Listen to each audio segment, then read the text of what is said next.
Good afternoon. Today we are fortunate to have our speaker, Dr. Michael Hunter from Georgia Tech. He's a professor at Georgia Tech in the Civil Engineering Department.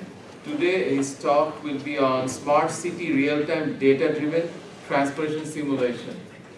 So we'll be very eager to hear from you on the topic. So because some of us work on smart cities, it will be an interesting talk for us. All right. Thank you, fantastic. Thank you all for coming. I really appreciate it. I'm Michael Hunter. I'm a faculty member at Georgia Tech, but nothing happens by itself anymore, right? There's a full team of folks behind this project, and it's critically important that I actually list these people, because when I can't answer your questions, I'm going to say, well, that's because this person did it, and we'll get back to you, right? So that's my out. I'm giving it to you right now. You all know where we are. All right, so this is some work that we've been working on for quite a while. Smart City Real-Time Data-Driven Simulation. Throwing a new term up there too. We're going to call this a digital twin. And the digital twin concept is really this idea of, it's a simulation model of an area, but what we're really trying to say is that I'm trying to create a twin of the real world. I want something that I can look at and I can watch, and in real time it's modeling the real world and allowing me a way to pull data, performance metrics, other information out from a simulated environment that's twinning what's happening as we go. So what we were looking at is the idea of a traffic simulation model. I'm going to call it a hybrid traffic simulation model. It is driven by real-time data. So this model, when it's running, I'm using the data from the street in real time. So the traffic signal data, SPaT message, if you're in that land, we'll talk about that a little bit more in a minute, is actually pushing the signals. I'm taking the data from the field in the real time. The hope is, right, if you were sitting in your building and you look out the window, you can watch that model, you can watch the road outside the window, and you're seeing the same thing. That's really what we're shooting for. It's hybrid because there are also parts that are being driven by the simulation model. Maybe I've got detectors that aren't working in the street, so I have to simulate that detection. Maybe I have some signals that are not part of the connected network, so the simulator is going to handle that. So what you're really creating is a hybrid between the two. So it's simulated and the data-driven. Keep going.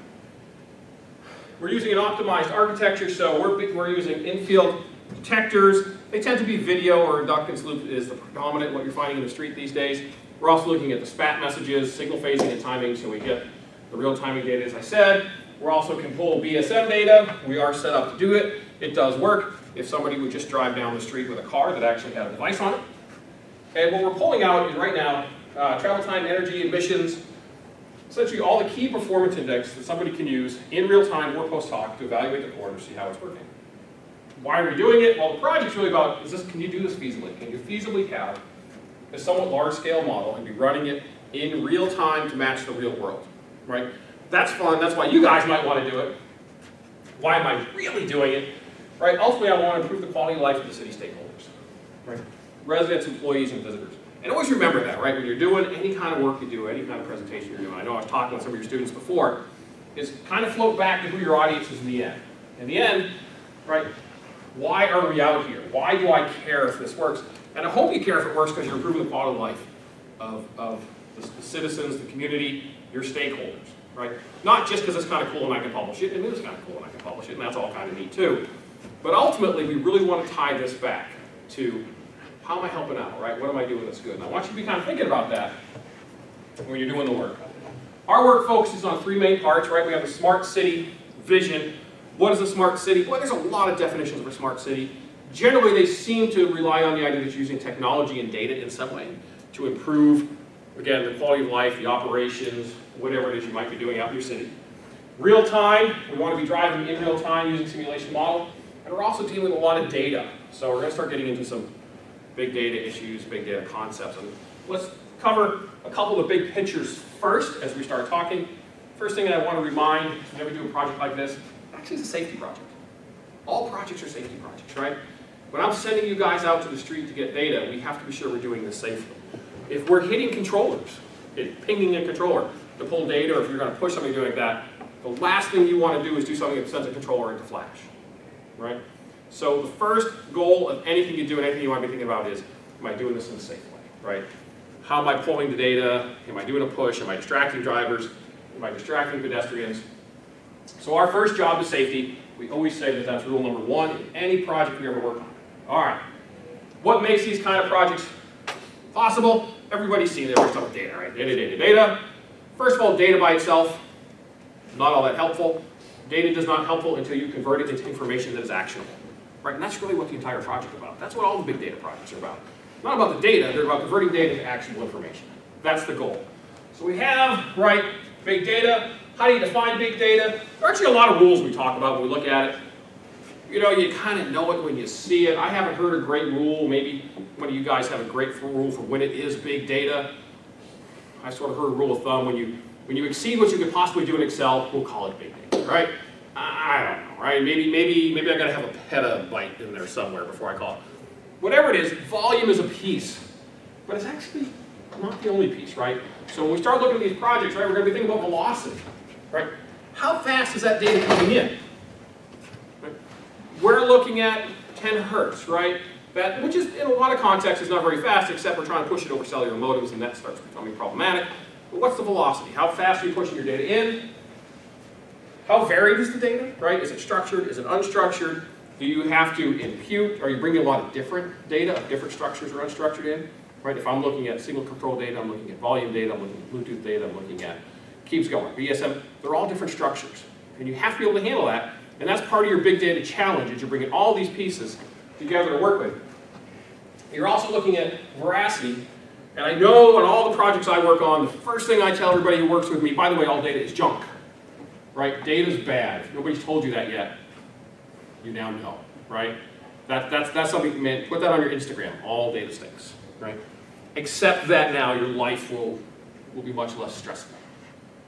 That was a joke, but we're just going to move on at this point in time. Is it good? Is it bad? By the way, this is really serious stuff. So when we work with the signal phasing and timing data, if you're getting it, usually it's good. Now you got to get, a lot of times you lose the links. That tends to be good data. Volume data really does tend to be bad data. If you really try to validate the volume getting from your detectors, very often that is not very good. You've got to sort of learn what's the good, what's the bad, and how do I work with it? How variable is it? How do I have to work with it over time? Day, week, month, hour, minute, second. You're going to be pulling all those pieces in. Visualization is key. You've got to be able to visualize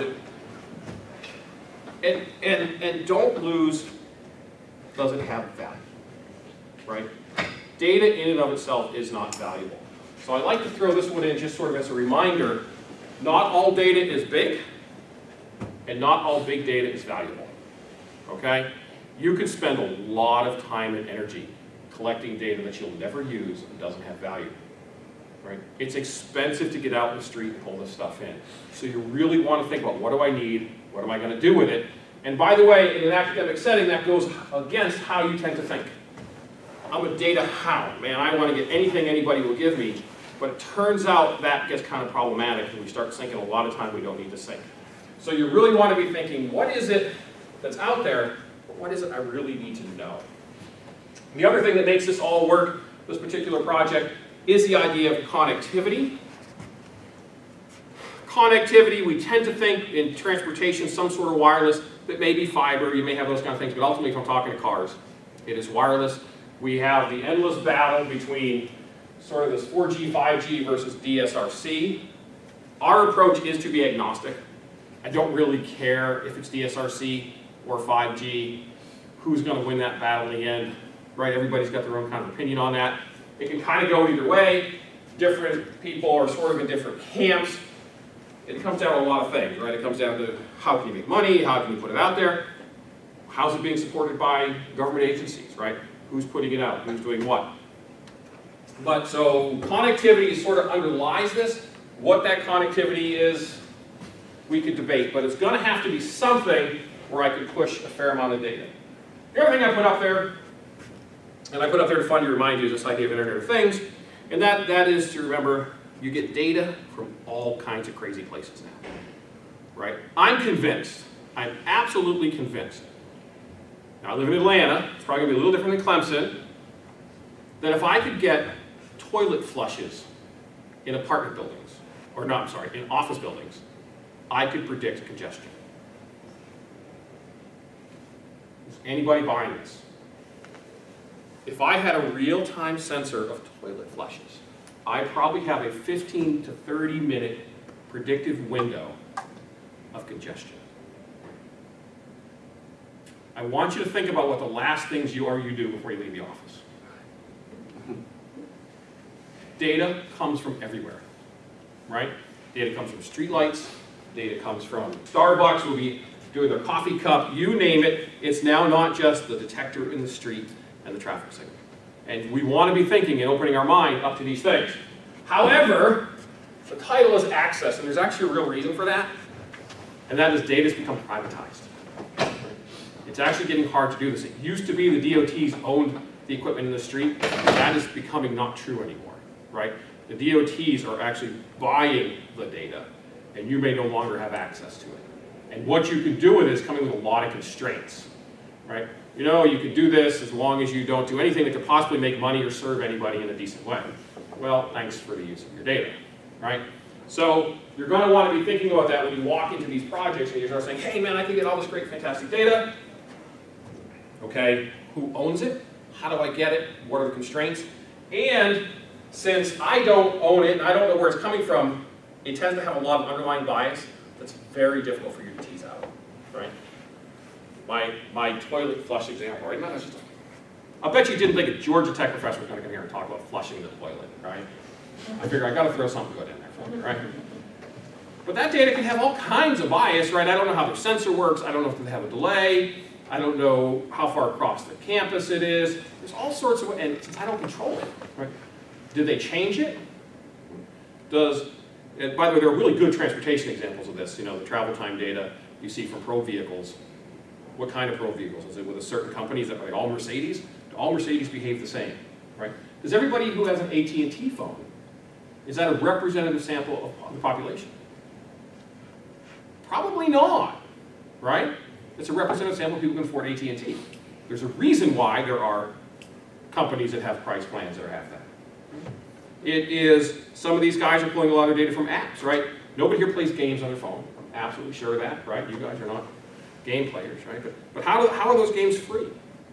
A lot of them are getting your location data because you're crazy and giving it to them, right? But you're giving your location data, they're turning around and they're selling the location data to third-party aggregators. And those third-party aggregators are the ones who are now providing the location data that you're using for travel times on your projects. Yeah, privacy's gone. Give that up. That's left a long time ago, right? But you don't know what the bias is. You don't know how they're aggregating, right? So it's all going to become kind of challenging. Our project lives here. I'm doing an arterial project looking at signals. This project, my project, makes no sense here, right? I'm going to do a different type of project in the world. Maybe I'm going to look at speed around curves, and that's really my connected vehicle project. And on freeways, what I really worry about is bottlenecks and merges, and how am I going to handle the ramp meter and doing some of these. So you've got to also pay attention to the context. All right, our context, let's bring it back, is the North Ave Smart Corridor. The North Ave Smart Corridor, so the city of Atlanta 2-ish years ago passed a bond. The bond was under Renew Atlanta. It was hundreds of millions of dollars, where Atlanta was going to put money into the transportation system. One of the things they chose to do was a demonstration corridor of smart technologies. We fall under that. There's a lot of great things they're doing, right? They're doing some AV demonstrations. They were looking at pedestrian, bike. They were looking at putting out new types of traffic signalization, doing an adaptive control system, smart waste, right? So your smart cities are thinking about the toilet flushes, right? There's actually, that's the world you live in, right? Looking at apps that can kind of handle this, smart lighting, this is not the traffic signal, but the lighting, your light poles, doing sound sensors.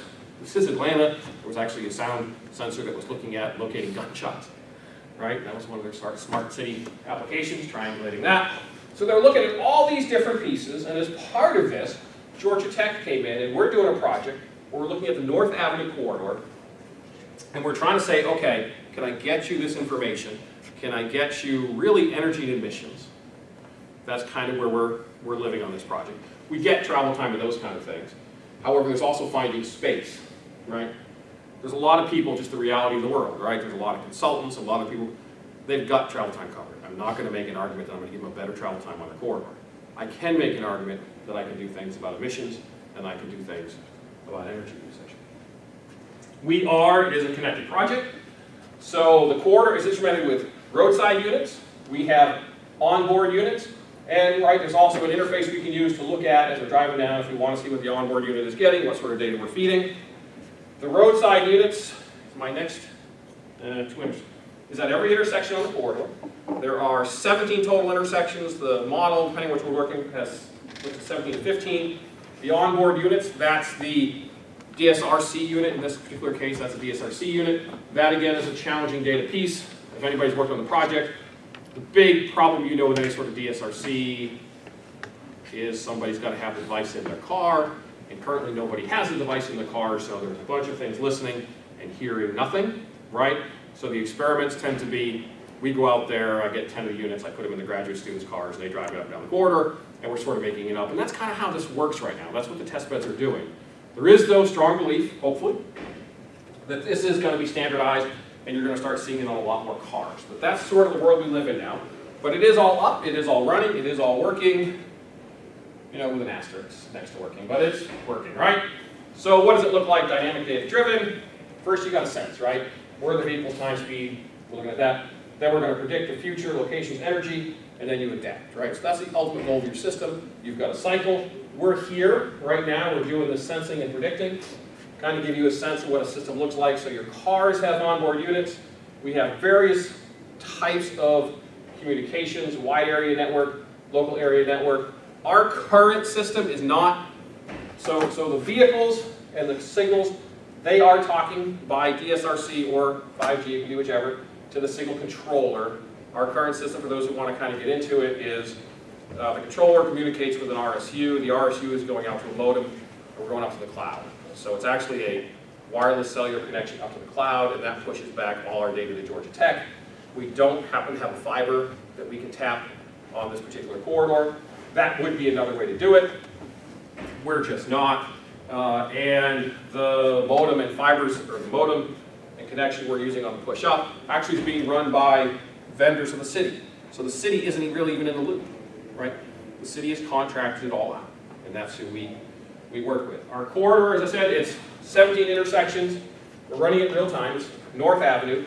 The reason this corridor was selected is it has some really nice variability in it. You run right through sort of the center section is what you sort of think of as urban, right? 30-story building, big office towers, that kind of thing. But if you move down here, you have some large residential or large commercial developments.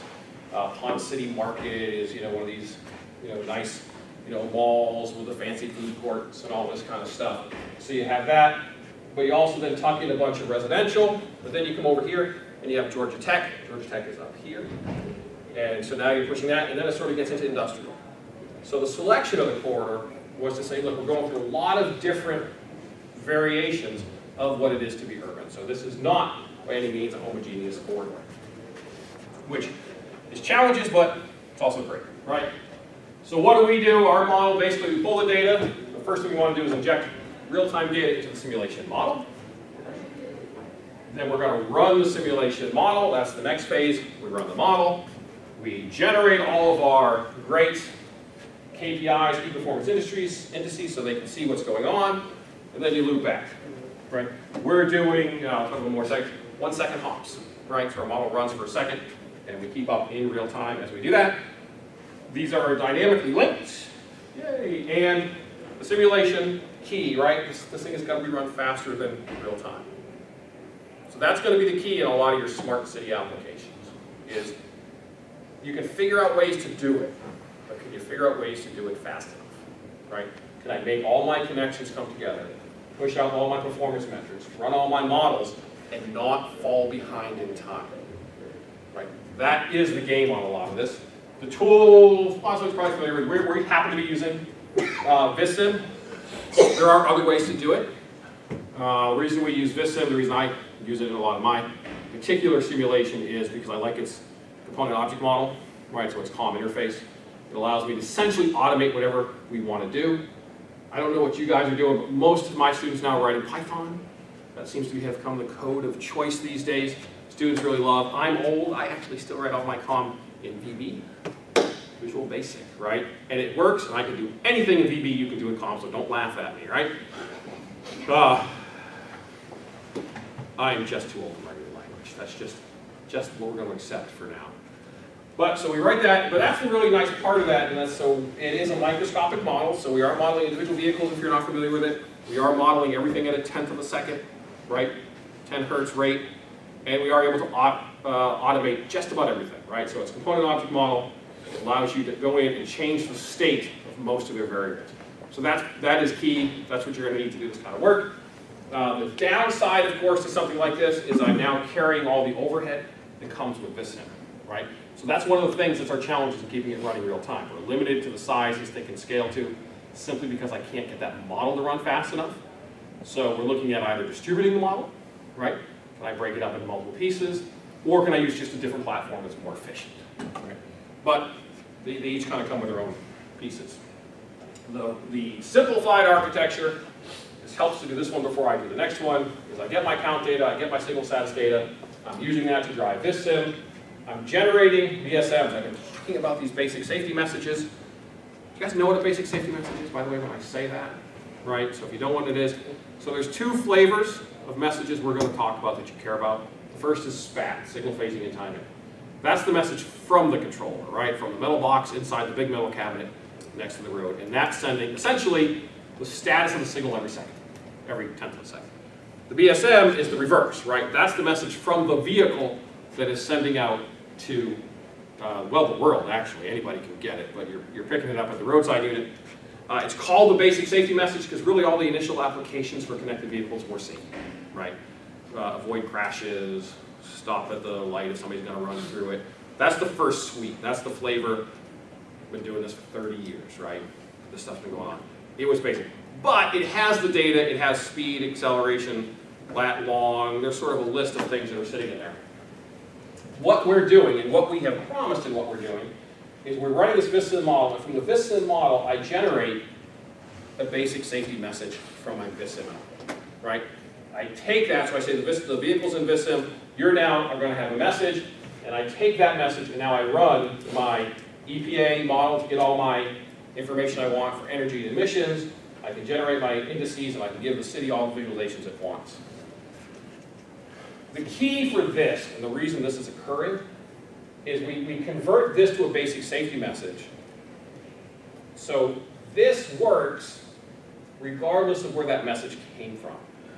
The ultimate point here is when you actually start having sufficient vehicles on the roadway, I can take an actual vehicle BSM and I can also stream it into the exact same engine, right? This does not know that that came from a real car or simulated car. That's isolated out. Given enough time, there will be applications that'll say, oh, I now have 20% of the vehicles giving me VSM messages. I can drop Vissim altogether and just use the real-time VSM stream to do this push. Right? So we isolate out to allow us for this to take the message from either a real vehicle or Vissim. It does not know the difference. All right. A slightly more complicated version of the architecture, but it still all sits on one piece of paper, so it can't be all that bad. Right? Talks about three parts. The first part is the real-time signal data streams. We have the signal event and the volume data. That is pushed into a database. This is happening in the street. We're collecting that. How does that work in real life? This is two different vendors, right? We have to work with different companies just to get all these data streams to work. They're pushing it up to the cloud, right? So that data lands up in the cloud, and depending on what we're doing, it's a pull or a push, where we get that data back onto Georgia Tech servers, right? So that's the first piece you got to make work. You got to get all your interconnections working. Then we have that all running through what we call Flask web server. Anybody here use Flask? Anybody know what that is? You do. Dang it, so now I can't make things up, because that's all I was going to do, right? So I don't really know how Flask works. It's magic. I should take one of my classes. All right, so the way I would have done this 20 years ago, which probably means more to people, is I would have done a dynamic loop library, right? I would have written library with function calls to make all this work. This is now the research engineer that I collaborate with on a lot of projects. We're using Flask, and what this does is you can think of it like a DLL if that's what you know how that works. And you may disagree with that particular twist on it, but it's using URLs to pass all the data, right? So essentially you're creating URLs to move all the data, and it's supposed to be much more efficient. I trust him, he knows how to do that. So that's our version. But what is happening is this is essentially a communications layer, right? That my Vissim, right, their com script, right, I got this nice little wrapper around Vissim, essentially does a function call, right? That function call says, oh, it's this time, please send me the signal and the volume data. That function call goes to Flask. Flask gets the data from the database, populates a URL, and this Vissim reads it from the URLs. Right? And that data is now going to populate what's going on. So the key here, right? I got to take it from the street. I got to put it in the database. Now I've got the velocities coming in. I've got the big data. These are in different structures. I've got to have a way to handle all my communications, right? I've got a number of different things all trying to communicate. This allows us to do that. I've got a centralized library, Flask, that as long as everybody on my connections obeys those rules, I'm good to go. And then my simulation's going to work. So that's just getting all the data in. You got to make all those pieces work, and all those pieces do work. Then your next part is actually running the model itself. Right? So now I've got the data. I've got to successfully put the data in. I've got to run my simulation model. That sounds like that's not a big deal. That actually in real time tends to be sort of a challenging task. I generate my trajectory files. Why do I generate my trajectory files? Because now I'm going to convert them into VSM, which we're going to push out, and that's the next piece, right? I'm going to listen for the data requests, Python scripts everywhere. I convert those vehicle trajectories to VSM, and then from that, I'm going to do all my energy and emissions, and all my output. So the dashboard, I've got to have a dashboard. Where's the dashboard? The dashboard is, right, agnostic to the data come from here. I could draw another line from the real world if I choose to, once I have real VSMs, and I will still generate all that fun data. All right. I've been talking about energy emissions. How are we doing? We're using, that is, all right. Well, let me actually here. So I mentioned here the MOVES model. So we are using MOVES, if anybody does environmental, right, your standard federal model for calculating emissions and energy. We'll talk about that a little bit more in a second. So I get the energy and C2 emissions profile from the motor vehicle emission simulator, which is MOVES.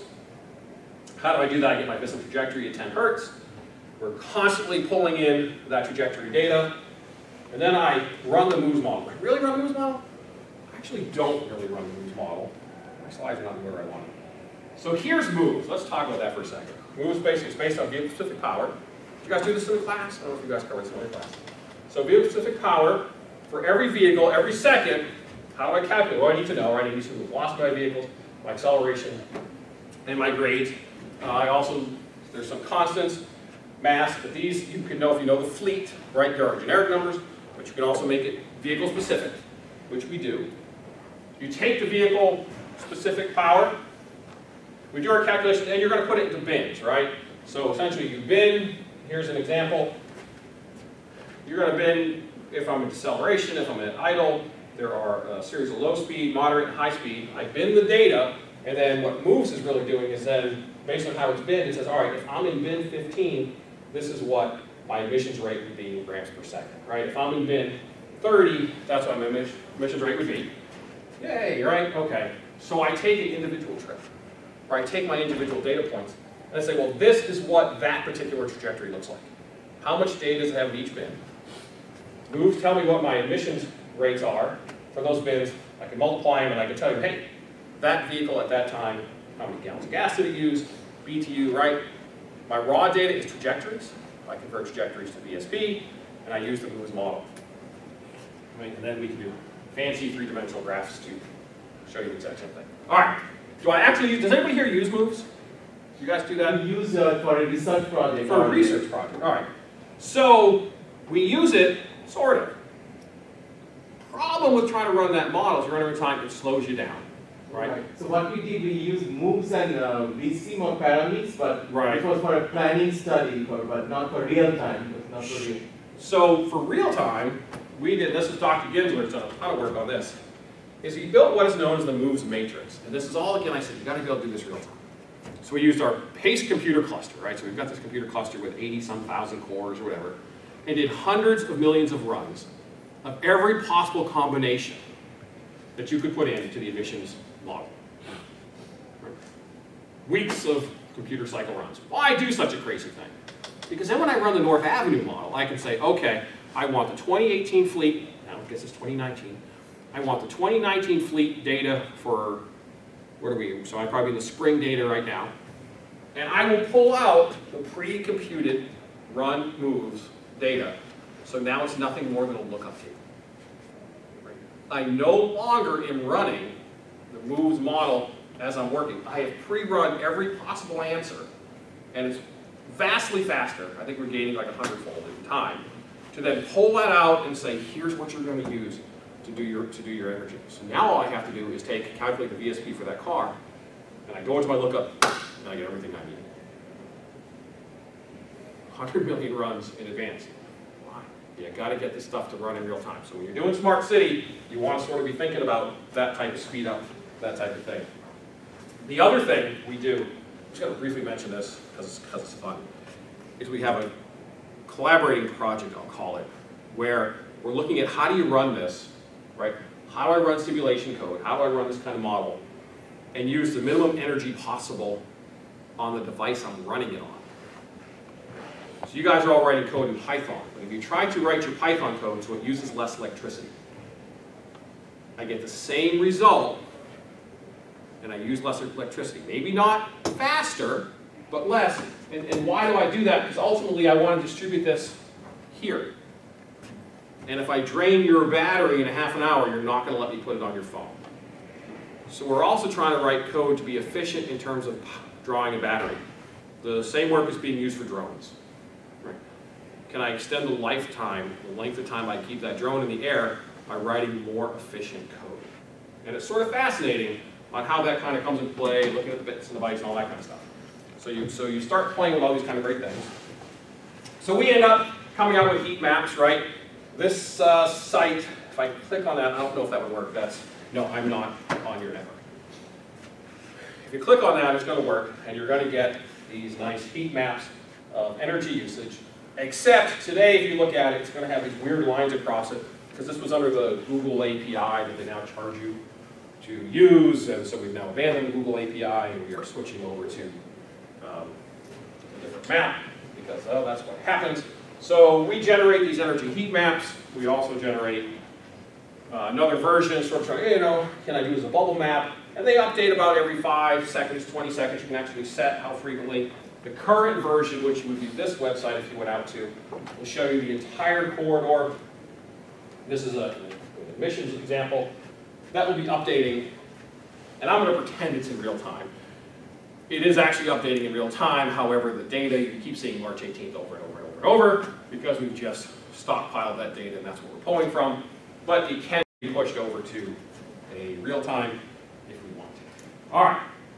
So the results, we're going to generate energy emissions from preset time inputs.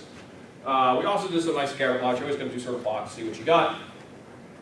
So we created a bunch of routes through the network, and we tried to kind of look at what would be the energy consumed versus travel time. So what are they? Yep, there's sort of a natural correlation you're going to see there. So you can start seeing some of the savings. We're also starting to look at stops. Maybe I can make some changes there to sort of see how do I improve energy versus some of my other metrics. We can also look at, depending on the different inputs.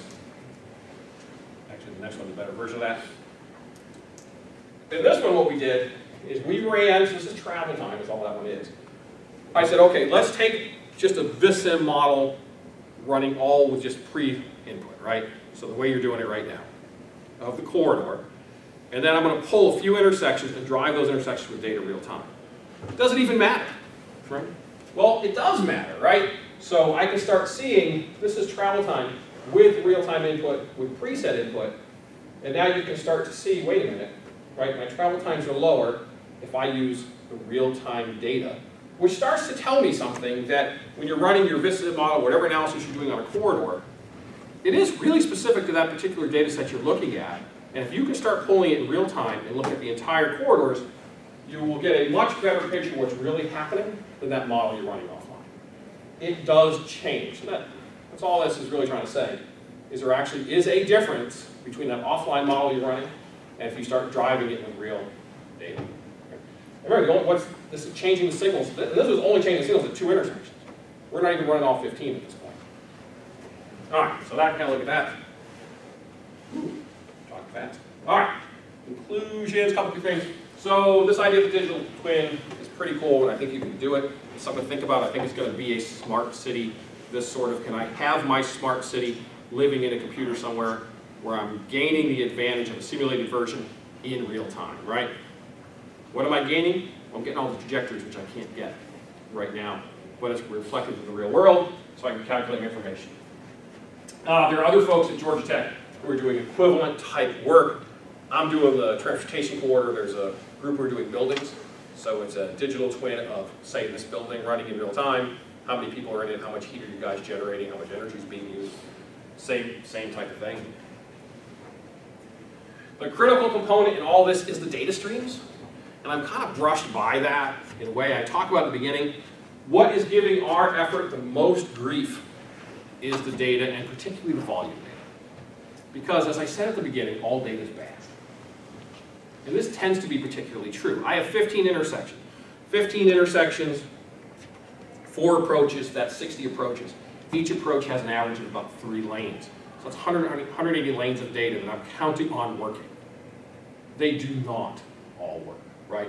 I'll be missing lanes, I'll be missing approaches. The question then comes, what do you do if you have a model and I'm missing some of my data streams? And that's what a lot of our efforts been. Right? How am I missing it for 15 minutes? Well, then I could just maybe take the last 15 minutes and fill it. Do I never get it? Did the city not put a detector on that right turn or that left turn? So now what do I do? Is it out for a day here and a day there? Okay, well now maybe I can grab the day from the week before. Maybe I can use the signal timing that's being run and assume that signal timing is smart enough for me to make some estimations. So you really got to work with your data, and that will be the crux of any smart city project you do. That is this one. So it's where's the data source is coming from, how are you aggregating it, and aggregation is both in time and space. And then I have all sorts of missing, right? Both temporary and permanent.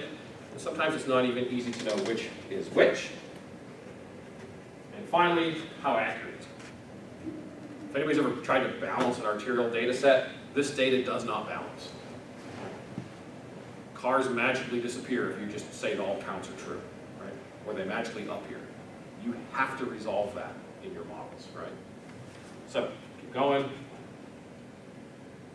The next big piece we're running into now is scaling. We're at 15 to 17 intersections, and that does work real time. I can drive that model real time, but we're probably getting near our limit of just scaling up a single model. So now we got to start thinking, and we're looking at, can I distribute it? Can I carve into 4, 5, 6, 8, 12, 100 Vissim models that are all running on different CPUs, and how do I get those to interact? Probably not with Vissim, right? So we're probably going to have to change our tool, we think. We'll see, right? But so how do I move towards scale, and also how do I move towards edge?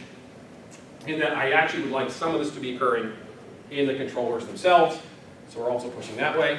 We're also looking at, I am great at getting great data out there. This is actually somewhat difficult to validate how well that's working. So we have to be able to get out there and say, am I getting reasonable energy? Am I getting reasonable numbers? So it's actually actionable to use. And ultimately, how do I hit fast forward? I want to fast forward this thing so I can actually change the decisions before they're made and have a more efficient energy or emissions. All right, and then references, and then questions. So you mentioned about the big data, that okay, so that's a major component is big data. But so I see the architecture, but so you tell any like the software and hardware strategy that you took to make sure that you can handle that big data, like yeah, on the software side and hardware side. So I'm probably not going to give you the level of detail you want. Remember, I gave you my excuse early on because Dr. Gwynn really helps with a lot of that. But we're essentially using flat files, and I think he's using MySQL to handle a lot of the database piece. Flask is very fast and efficient, so that's also why that's in there to handle the big data. We have a separate piece, so we call it the STM, so it's a space-time memory. So we've been working on essentially creating an efficient way, right, to have data basically by link, but with a lot of different structures. So we can push it all into that and quickly assess. So we are centralized right now. This is all residing on a server. This is not distributed, which does let you throw more CPUs at it, and that does help us do it. So our hardware, that's kind of been the approach, right? It's been software is like he's a big fan of MySQL or SQL and yeah, he's that's and I've let it. He's good. I mean, and it's running in real time, so we're happy about it. Yeah, I know. I mean, everything we're doing, like I say, everything we do though, the students, it's standard servers on their desks, right? So we are actually not doing this on a computer cluster or anything like that. We have stayed away from that simply because of cost. And we really wanted the ability for it to run on basically a standard tower. And this does run on a standard tower.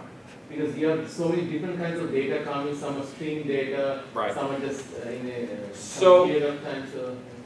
So that magic, right, that magic is all happening, a lot of it is right here, right? So you have to have this database in a way that, again, like we talked about with STM, can manage all the different data formats.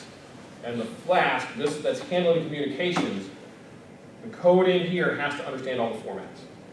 So we have the Flask web server, which understands all the formats in the database, and it essentially operates as the interface between all of our simulation, all of our performance monitoring, and everything else. So once you get past that, it's nicely uniform. This has to be able to figure out what each vendor is sending in, right? All of our single event comes in this kind of odd hexadecimal code, right? So we have to decode the hexadecimal so that can then send it over here in essentially a version of this. I don't know if that was exactly what you wanted. Yeah, I think so, yeah. I was just specific software and hardware that you use, but I think I got the, yeah. So that's it. Well, I mean, the software, right? Flat, which is that's a product, that is a software, right? Vissim is the software. This is all native code. That's all us. That's all Python code that we have written. SQL is the database, and then this really is coming from vendors. So it's whatever the vendor API is, they've given us APIs to pull all their data down. Which, you know, here or there. The original vision, by the way, was for us not to do this, and the city was going to create a data lake, and we were just going to interface with the data lake, but it worked out better for us to just get to the vendors we needed and pull that in. So I have one question about the calibration of the simulation model. Sure. So with the real-time data that you are getting about the traffic count, how do you manage to calibrate the model with the varying traffic demand throughout the day? So what we have done is we've calibrated a single model at this point, right? So we have travel time runs. We actually have Bluetooth out there as well. And so we're looking at right now using the Bluetooth to see if we can calibrate it in real time. That's a big vision to calibrate it, but we do have a lot of travel time data that we've used to calibrate a single model. And we're just sort of taking that single model as truth for the other times of the day. We've created, or actually are creating right now, the student Abhilasha on this is right now, we're creating what we're calling a typical day, right? So there's typical, it's a 24-hour day, every intersection in 15-minute increments. That's going to be a calibrated truth that when our real time is running, if something goes out or we don't believe it, we're going to pull back to essentially our typical day and do essentially data infill. That is an endless challenge of this, right? Is how do I keep it when this thing is running or getting out of sync or that type of thing. So our current solution has been to create this typical version that is a calibrated model. And when things go out, we just go back to that and fill it in. How accurate would that be? That's one of the things we're going to look at. The next step is we're trying to use the BSM data to do that. However, there's no BSM data, right? Because we have 10. We can put in 10 cars and drive around, so you can calibrate at that time. That's what it is. And all the parameter values that you're using for that EPM model, are they, have you like the acceleration or the grade and all those things? That's all for the corridor. So there's corridor specific, which would be grade and those kind of things, and that can be put in. And then there are fleet specific, right? So there's fleet specific parameters. So we can take the spring 2018 fleet, and that would be the parameter set that we use. So that is calibrated to that. Okay. It works well, so they tell me. So in terms of like the data that's coming in, so you have the database, but are you archiving the data, and if so, where is the data storage? Because it's lots of data. So do you have a separate data storage? We archive everything. So Okay. we keep every single piece of data that we get in. Are you using like a data storage in-house, or is All it like in-house. Everything we do is in-house. if the data keeps on coming in, would you be able to sustain it in-house, or are you looking at servers? So this is a challenge, right? You can do it in-house, you can do it in the cloud, right? We all talk about storing in the cloud. The issue with the cloud is if you want to use it, it gets expensive, right? So cloud is great as long as you don't want to use it. When you start hitting it, it gets expensive, right? So for the actual use case, you can't do it in the cloud. You do it locally. Yeah, you're right. So we have been doing it all in-house to date. There are data sets that we have on corridors that run back 15 years. Okay. And we just keep buying server blades and keep filling up. The only thing that we do throw away is the video. Video just gets too big, right? I don't know, I think the last time I was talking with Dr. Gwynn, it's like 120 petabytes that we're constantly maintaining and filling. And like I said, the thing we have to usually kill is video, because it's just too big. So yeah, that's an endless battle, I think, wherever you go on how do you do that, what do you archive, what do you keep. Again, we have been trying to hoard it and not throw it away. This is a challenge. How do you pay for the upkeep on that, right? Because when this project ends, we still want to keep the data. We've got to find another way to kind of keep those servers going and keep things running. We have been able to do that so far. Knock on wood, we'll be able to keep doing that. That is a thing I, as a faculty member at Georgia Tech, have been beating on the door of the upper administration to say, guys, you need a place where we can store data, and I need a way to store data after a project's done, right? Charge me while I have the project. That's fine, that's when I have the money. What do I do afterwards? I need you to take the money from me then, but let me keep it for the next 10 years, whatever I want. And there's a federal requirement if you're doing any US DoD project, you have to have the data available, right? Yeah, the federal requirement, you know, so I'm being taped, so I want to be careful how I phrase things. The federal requirement is you got to keep anything that's in the deliverable, right? So if it ends up not being in your final report and not in your deliverable, that obligation is not as true, right? So it gets a little bit iffy, but yeah, no, I mean that's a problem that Yeah, we had a nightmare with the server, so we rented Amazon server. So usually we get $200, $300 bill, but 1 month we got 15,000. Yep. And that's why we haven't gone down that path. It's really expensive to get those monthly bills. Because something very expensive. Yeah. However, right now I'm trying to purchase another $20,000 worth of disk space, right, for exactly this, because the 120 petabyte, he's down to like 30 gigabytes. I mean, we're going to knock this thing out pretty quick. So we keep loading it up. I don't think that's a long-term sustainable solution. But what are you going to do? Thank you for a nice presentation. I have a confusion on one of your slides where you mentioned that the simulation runs faster than real time. Correct. But I see that you are getting the data from the real time.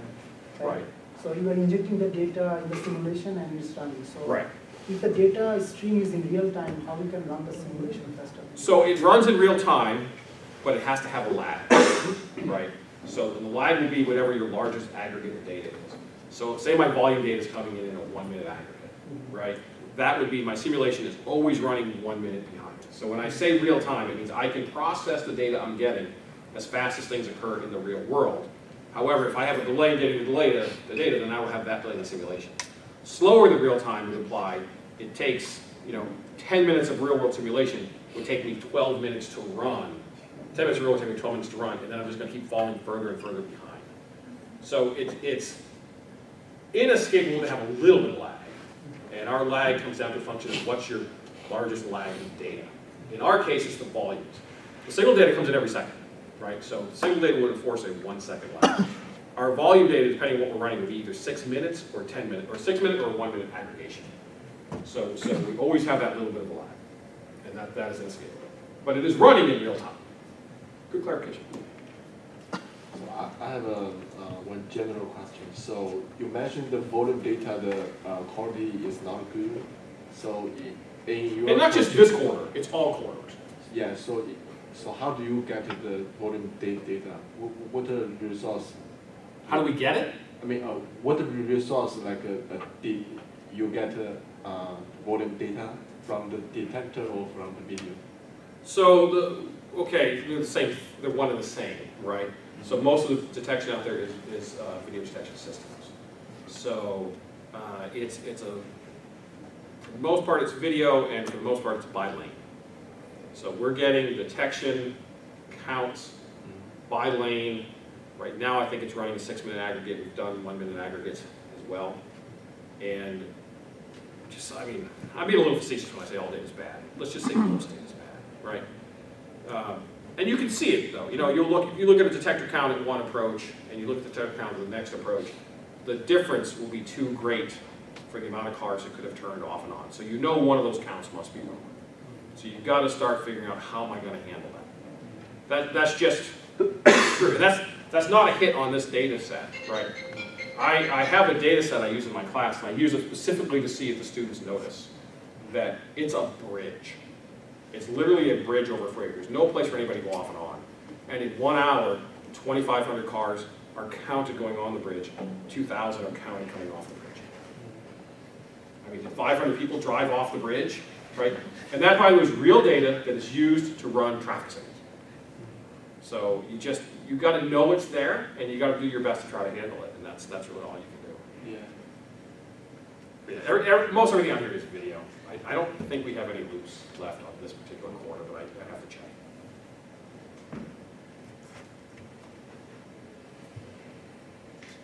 Any more questions? And it's lane by lane video? I mean, It is lane by lane, so they put the system in to actually run an adaptive control system. So there's an adaptive control system out there. So they were doing lane by lane. They're missing. There are some missing. The biggest challenges we actually have, other than something just not working, is there's right turns that are missing. So it's hard to know that traffic's leaving you, and they don't get the splits in shared lanes, which matters if you're trying to simulate it, right? So we have to sort of come up with ways to make an estimate of what that split would look like. So if it's left turn only lane, I know the count. If it's a through left, all I know is the total of the through left. I don't know what percentage turn left. And you've got to find a way to estimate that. And that's the real world, right? Good? Any more questions? All right, thank you very much. Thank you, Dr.